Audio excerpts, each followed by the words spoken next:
चला, आज आपण भारतीय स्वातंत्र्य लढ्याच्या एका अशा अध्यायावर बोलूया जो खूप रोमांचक आहे. पण त्यामागचं खरं स्वरूप, त्यामागचा विचार हे आपल्याला अनेकदा पूर्णपणे माहीत नसतं. बरोबर. आपण बोलणार आहोत सशस्त्र क्रांतिकारी चळवळीबद्दल. आणि आजचा आपला उद्देश फक्त घटनांची यादी वाचून दाखवणं नाहीये. आपल्यासमोर असलेल्या या नोट्सच्या आधारे आपण त्या एका ठिणगीचा प्रवास पाहणार आहोत. ठिणगीचा प्रवास. हो, जी एका व्यक्तीच्या मनात पेटली आणि पुढे जाऊन अक्षरशः संपूर्ण देशात वणव्यासारखी पसरली. हा प्रवास आहे वैयक्तिक बलिदानाचा, गुप्त संघटनांचा आणि शेवटी एका नव्या भारताच्या स्वप्नाचा. बरोबर. तर मग सुरुवात करूया अगदी मुळापासून. ही सशस्त्र क्रांतिकारी चळवळ नेमकी होती तरी काय? म्हणजे ब्रिटिशांविरुद्ध लढण्याचे तर अनेक मार्ग होते, मग हा शस्त्र उचलण्याचा मार्ग का निवडला गेला? हा खूप महत्त्वाचा प्रश्न आहे. सोप्या भाषेत सांगायचं तर या मार्गावर विश्वास ठेवणाऱ्यांचं म्हणणं होतं की बहिऱ्या झालेल्या ब्रिटिश सत्तेला ऐकवण्यासाठी बॉम्बच्या आवाजाची गरज आहे. अच्छा. त्यांचे 3 मुख्य उद्देश होते. पहिला, ब्रिटिश अधिकाऱ्यांच्या आणि सरकारांच्या मनात भीती निर्माण करणं. दुसरा, भारतीयांच्या मनात, विशेषतः तरुणांच्या मनात जी मरगार आली होती ती झटकून त्यांच्यात राष्ट्रभक्तीची ज्योत पेटवणं. आणि तिसरा, स्वातंत्र्यासाठी कोणतंही बलिदान देण्याची आमची तयारी आहे हा संदेश देणं. आणि या प्रवासाची सुरुवात केली वासुदेव बळवंत फडके यांनी. त्यांना आद्य क्रांतिकारक म्हटलं जातं. पण एक प्रश्न मनात येतो की फडके यांच्या आधी 1857 सारखे मोठे उठाव झाले होते. हो, झाले होते. मग फडके यांच्याच प्रयत्नाला पहिली संघटित सुरुवात असं का म्हणतात? त्यांच्यात आणि आधीच्या उठावांमध्ये काय फरक होता? उत्तम प्रश्न. फरक होता उद्दिष्टात. 1857चा उठाव हा अनेक राजेरजवाडे आणि सैनिक यांनी आपापलं राज्य किंवा हक्क परत मिळवण्यासाठी केला होता. त्यात एकसंध राष्ट्र ही कल्पना नव्हती. अच्छा. फडके हे पहिले होते ज्यांनी एक आधुनिक राष्ट्रकल्पनेसाठी, म्हणजे संपूर्ण भारताच्या स्वातंत्र्यासाठी एक सशस्त्र सेना उभारण्याचा विचार केला. त्यांच्या डोक्यात एक गोष्ट पक्की होती. काय? ब्रिटिशांना बाहेर काढायचं असेल तर त्यांच्याच भाषेत, म्हणजे शस्त्रांच्या भाषेतच बोलावं लागेल. म्हणजे त्यांनी एक लहानशी फौजच तयार केली होती? हो, त्यांनी रामुशी, भिल्ल, शेतकरी अशा सामान्य माणसांना एकत्र आणलं. ही त्या काळात खूप मोठी गोष्ट होती. दुर्दैवाने त्यांचा प्रयत्न फसला. त्यांना पकडून अंदमानला पाठवलं गेलं आणि 1883मध्ये तिथेच त्यांचा मृत्यू झाला. पण त्यांनी जी बीजं पेरली ती वाया गेली नाहीत. त्यांनी दाखवून दिलं की एक सामान्य माणूसही ब्रिटिश सत्तेला आव्हान देऊ शकतो. फडके यांनी जी ठिंडी टाकली होती तिचा पहिला मोठा वणवा आपण म्हणू शकतो तो पुण्यात पेटला. अगदी. आता क्रांती एका व्यक्तीपुरती मर्यादित राहिली नाही, तर ती एका कुटुंबापर्यंत पोचली, आणि ते होते चाफेकर बंधू. 1897ची पुण्यातली परिस्थिती खूप स्फोटक होती. प्लेगच्या साथीने थैमान घातलं होतं आणि वॉल्टर चार्ल्स रँड नावाचा एक अत्यंत जुलमी अधिकारी लोकांना वेठीस धरत होता. म्हणजे काय करायचा तू? तपासणीच्या नावाखाली लोकांच्या घरात घुसणं, देवघरात जाणं, महिलांचा अपमान करणं असे प्रकार सर्रास चालले होते. आणि या सगळ्या अत्याचारांविरुद्ध लोकमान्य टिळकांनी त्यांच्या केसरीमधून जोरदार आवाज उठवला होता. आणि याच असंतोषाच्या आगीतून चाफेकर बंधूंनी रँडची हत्या केली. अगदी. दामोदर आणि बाळकृष्ण चाफेकर यांनी रँडचा वध केला. आणि म्हणूनच याला ब्रिटिश इतिहासातला पहिला राजकीय खून म्हणतात. पहिला राजकीय खून. हो, या घटनेने संपूर्ण ब्रिटिश साम्राज्य हादरलं. पुढे या प्रकरणात दामोदर, बाळकृष्ण आणि तिसरे भाऊ वासुदेव या तिघांनाही फाशी झाली. एकाच घरातून 3 भावांनी देशासाठी बलिदान दिलं. वैयक्तिक पराक्रमाची ही उदाहरणं अंगावर काटा आणणारी आहेत. पण असे सुटे प्रयत्न चिरडून टाकणं ब्रिटिश सत्तेसाठी सोपं होतं, नाही का? बरोबर. कदाचित ह्याच जाणीवेतून ही चळवळ आता संघटित होण्याकडे वळली असेल. तुम्ही अगदी बरोबर मुद्दा पकडला आहे. याच विचारातून अभिनव भारत या गुप्त संघटनेचा जन्म झाला. 1904मध्ये नाशिकमध्ये विनायक दामोदर सावरकर आणि त्यांचे बंधू यांनी ही स्थापना केली. ही एक अतिशय नियोजनबद्ध संघटना होती. म्हणजे यांचं काम कसं चालायचं? गुप्तपणे? हो, यांचं काम 2 पातळ्यांवर होतं. एक, तरुणांना शारीरिकदृष्ट्या तयार करणं, म्हणजे बॉम्ब बनवणं, पिस्तूल चालवणं याचं प्रशिक्षण देणं. आणि दुसरं, जे जास्त महत्त्वाचं होतं, ते काय? ते म्हणजे त्यांना बौद्धिक दृष्टीनं क्रांतीसाठी तयार करणं. यासाठी ते इटालियन क्रांतिकारक जोझेफ मॅझिनीच्या चरित्राचा वापर करायचे. मॅझिनीच का? त्याच्यात असं काय खास होतं? मॅझिनीची निवड हा योगायोग नव्हता. मॅझिनीने इटलीच्या एकीकरणासाठी यंग इटली नावाची गुप्त संघटना उभारली होती, जी तरुणांच्या बलिदानावर आणि एका ठाम विचारधारेवर चालत होती. अच्छा. सावरकरांना भारतात तशीच एक संघटना उभी करायची होती, जी केवळ बॉम्बगोळ्यांवर नाही तर एका स्पष्ट विचारधारेवर आधारित असेल. अभिनव भारत हे यंग इटलीचं भारतीय रूप होतं असं म्हणायला हरकत नाही. हे खरंच अविश्वसनीय आहे. म्हणजे क्रांतीची सूत्र फक्त भारतातून नाही तर थेट ब्रिटिश साम्राज्याच्या राजधानीतून लंडनमधून हलवली जात होती. हो. हे इंडिया हाऊस नक्की काय होतं?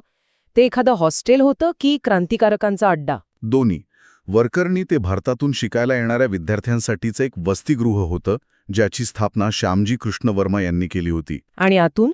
पण आतून ते भारतीय क्रांतिकारकांचं युरोपातील सर्वात मोठं आणि महत्त्वाचं केंद्र होतं. सावरकर स्वतः तिथे होते. मादाम कामा, मदनलाल धिंगरा असे अनेक जण तिथे एकत्र यायचे, योजना आखायचे आणि युरोपातून भारतात पिस्तुलं आणि बॉम्ब बनवण्याचं साहित्य पाठवायचे. मदनलाल धिंगरा?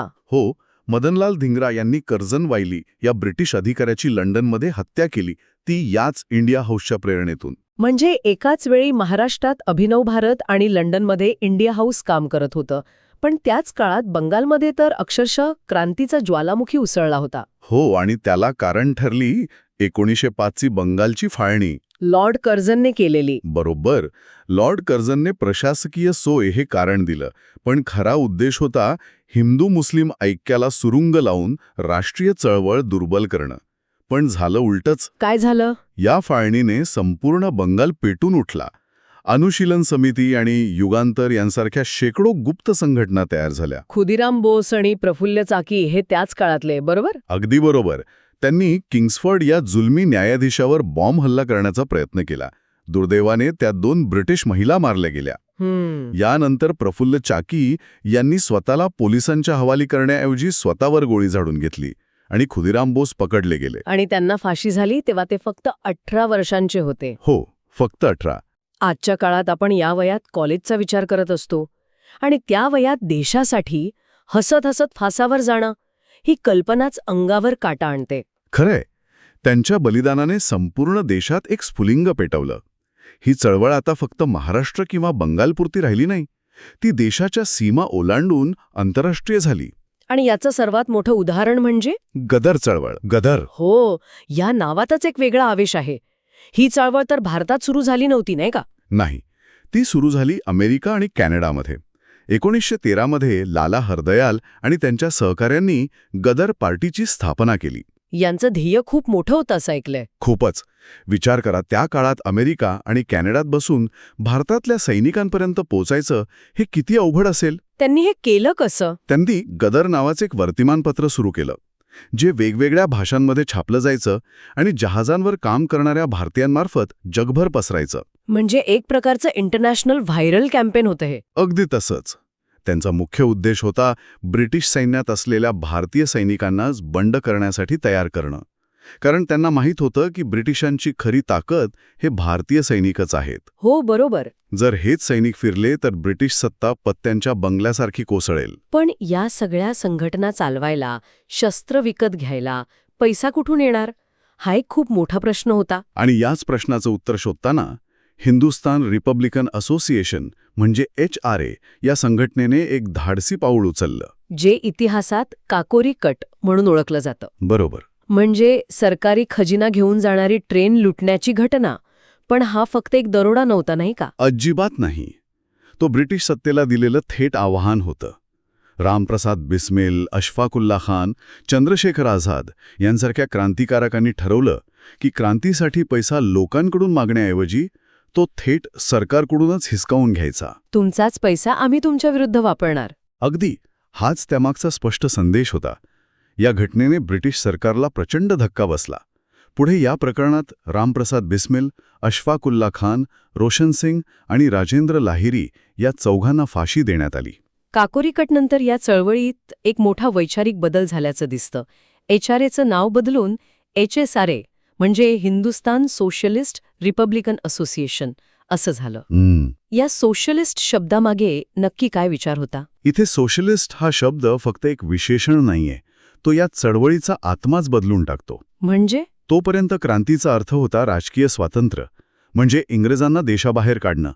पण भगतसिंग, चंद्रशेखर आझाद, सुखदेव, राजगुरू या तरुण पिढीला प्रश्न पडला की इंग्रज गेले आणि त्यांची जागा भारतीय भांडवलदार आणि जमीनदारांनी घेतली तर? म्हणजे गोऱ्या इंग्रजांची जागा काळे इंग्रज घेतील, पण सामान्य माणसाच्या, शेतकऱ्याच्या, कामगाराच्या परिस्थितीत काहीच बदल होणार नाही, असा विचार होता का? अगदी अचूक. त्यांना असं स्वातंत्र्य नको होतं. त्यांच्यासाठी स्वातंत्र्याचा अर्थ होता शेतकरी आणि कामगारांचे राज्य, जिथे कुणी कुणाचं शोषण करणार नाही. हा विचार त्या काळात खूपच क्रांतिकारी होता. हो, आता उद्दिष्ट फक्त सत्तांतर नव्हतं, तर व्यवस्था परिवर्तन होतं. आणि इन्कलाब जिंदाबाद म्हणजेच क्रांतीचा विजय असो, हे घोषवाक्य याच विचारधारेचं प्रतीक बनलं. आणि या वैचारिक बदलाचं प्रतिबिंब त्यांच्या कृतीमध्येही दिसलं. जसे की भगतसिंग आणि बटुकेश्वर दत्त यांनी सेंट्रल असेंब्लीमध्ये बॉम्ब टाकला. हो, आणि तो बॉम्ब कुणाला मारायला टाकला नव्हता, तो एका रिकाम्या जागेवर टाकला होता. मग उद्देश काय होता? त्यांचा उद्देश होता बहिऱ्या कानांना ऐकवणे. त्यांना अटक व्हायची होती, कोर्टाचा वापर एका व्यासपीठासारखा करायचा होता आणि आपला समाजवादी विचार संपूर्ण देशापर्यंत पोहोचवायचा होता.